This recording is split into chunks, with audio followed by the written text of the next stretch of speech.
Olá, bem-vindo você que nos acompanha no canal São Jerônimo. Hoje, 19 de março, dia dedicado a São José, o padroeiro da família, da igreja e dos trabalhadores. O texto sobre o qual vamos refletir é Mateus 1, 16 a 24. Esse texto fala de José, de Maria e de Jesus. Proponho refletir com você o modo como entender a revelação de Deus nessa tríade familiar. Como podemos ver uma ligação de José com Deus Pai. A presença de José nesta família representando a paternidade de Deus. Antes, porém, quero dizer uma coisa. Nesse 19 de março, me vem à mente as vozes eternas de Elis Regina e Tom Jobim, quando cantam as águas ou as chuvas de março vem fechando o verão. E que verão esse de 2021? A peste do coronavírus assola o mundo. No Brasil, coitado dos brasileiros, morrem e padecem por causa do descaso de governantes que, preocupados com a economia, insistem em subestimar o poder avassalador desse vírus mortal. O mundo perplexo acusa o Brasil dessa situação. É triste constatar que a dor do outro, quando a dor do outro já não mais me incomoda. Valei-nos São José. São José, você que na peste bubônica de 1346 a 1353 foi invocado e por sua intercessão muitos foram curados.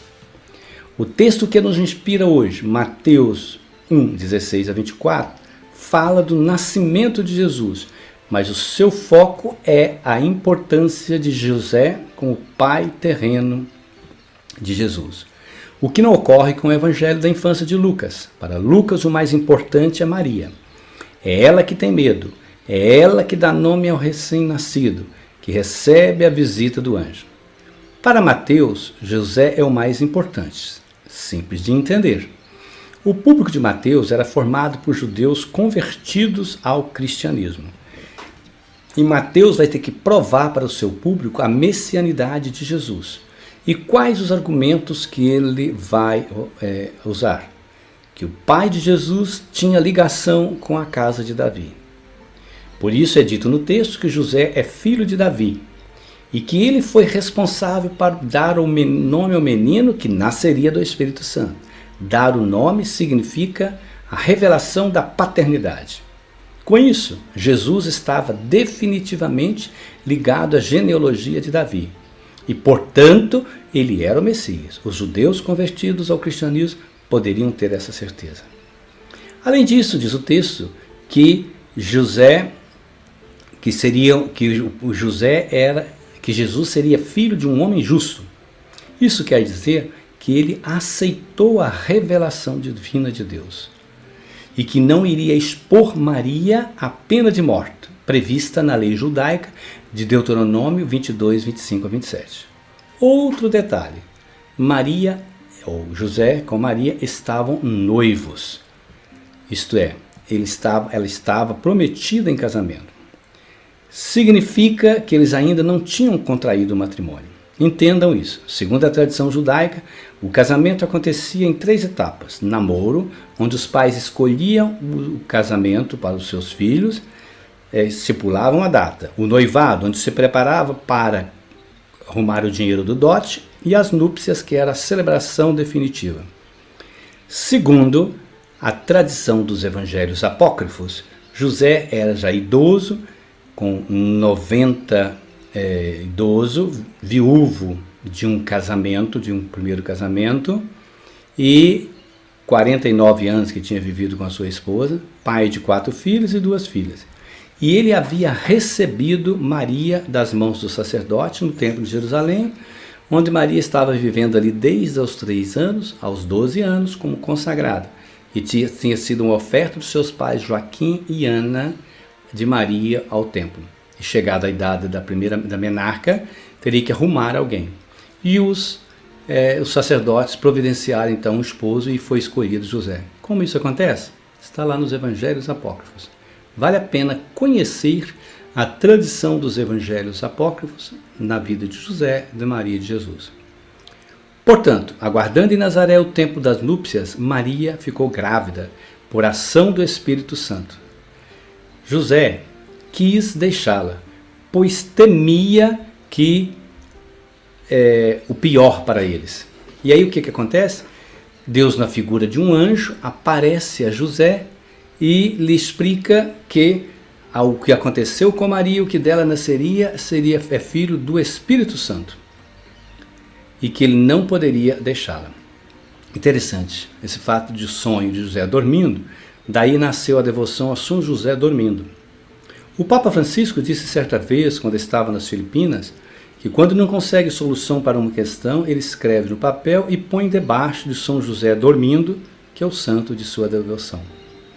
Aliás, vale relembrar, ressaltar, que esse ano de 2021 foi proclamado pelo Papa Francisco como ano de São José, fazendo a memória dos 150 anos de sua proclamação como padroeiro da Igreja.